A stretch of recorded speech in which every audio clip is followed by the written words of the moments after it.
बिहार के मौजूदा राज्यपाल रामनाथ कोविंद देश के अगले राष्ट्रपति हो सकते हैं। एनडीए ने रामनाथ कोविंद को राष्ट्रपति उम्मीदवार बनाया है।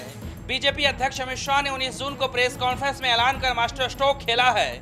जानकार मानते हैं कि दलित होने की वजह से रामनाथ कोविंद का विरोध विपक्ष के लिए मुसीबत बन सकती है। राष्ट्रपति की उम्मीदवारी को लेकर बीजेपी संसदीय दल की बैठक बुलाई गई। इस बैठक में प्रधानमंत्री नरेंद्र मोदी और पार्टी प्रमुख अमित शाह के अलावा सुषमा स्वराज, वेंकैया नायडू, अनंत सिंह, थावरचंद गहलोत भी शामिल हुए। बैठक के कुछ देर बाद ही बीजेपी अध्यक्ष अमित शाह ने बिहार के राज्यपाल रामनाथ कोविंद को एनडीए की तरफ से राष्ट्रपति पद का उम्मीदवार घोषित कर दिया। जानिए कौन है रामनाथ कोविंद। बिहार के राज्यपाल है रामनाथ कोविंद। 1 अक्टूबर 1945 में हुआ जन्म। कानपुर देहात में डेरापुर तहसील के गांव परोख के रहने वाले हैं। संदरपुर ब्लॉक के गांव खानपुर में हुई स्कूली शिक्षा। लॉ ग्रेजुएट है। देश की सर्वोच्च सिविल सेवा की परीक्षा दी, लेकिन पहले और दूसरे प्रयास में असफल रहे, लेकिन उन्होंने हार नहीं मानी और तीसरी बार उन्होंने एग्जाम क्लियर कर लिया। घाटमपुर लोकसभा सीट से चुनावी मैदान में रखा कदम। रामनाथ कोविंद ने दिल्ली हाईकोर्ट में वकालत की प्रैक्टिस शुरू कर दी। भारतीय जनता पार्टी की सरकार में सुप्रीम कोर्ट के जूनियर काउंसलर के पद पर रहे। साल 1977 में जनता पार्टी की सरकार बनने के बाद वे तत्कालीन प्रधानमंत्री मोरारजी देसाई के निजी सचिव बने। इसके बाद बीजेपी के संपर्क में आए और कोविंद को पार्टी ने साल 1990 में घाटमपुर लोकसभा सीट से चुनाव के लिए मैदान में उतारा, हालांकि उन्हें हार मिली।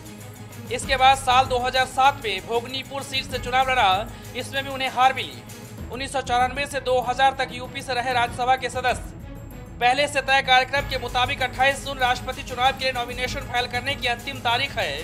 साथ ही पीएम मोदी को भी 24 से 27 जून तक 4 दिनों के लिए विदेश यात्रा पर जाना है। ऐसे में इन सब कार्यक्रम को देखते हुए रामनाथ कोविंद के नाम को फाइनल किया गया है। जानकारी के मुताबिक प्रधानमंत्री मोदी की मौजूदगी में राष्ट्रपति उम्मीदवार का नॉमिनेशन फाइल होगा। लेकिन इन सबके बीच राजनीतिक गलियारों में चर्चा इस बात को लेकर है कि आखिर इतने सारे नामों के बीच दलित राष्ट्रपति बनाने के बारे में मोदी ने क्यों सोचा। ये किसी से छुपी नहीं है कि जब से केंद्र की मोदी सरकार बनी है तब से देश में दलितों के खिलाफ अत्याचार बढ़े हैं, बल्कि मोदी के गुजरात में भी दलित उत्पीड़न तेजी से बढ़ा है। दलित छात्र रोहित वेमुला की संस्थानिक हत्या हो, गुजरात का ऊना कांड या फिर यूपी का सहारनपुर, हर जगह निशाने पर दलित ही थे।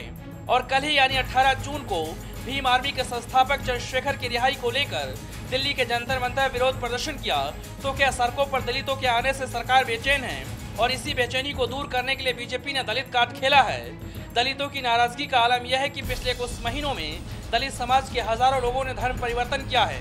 पूरे देश में दलित अत्याचार के विरोध में दलित समुदाय के लोग और दलित संगठन आंदोलन कर रहे हैं।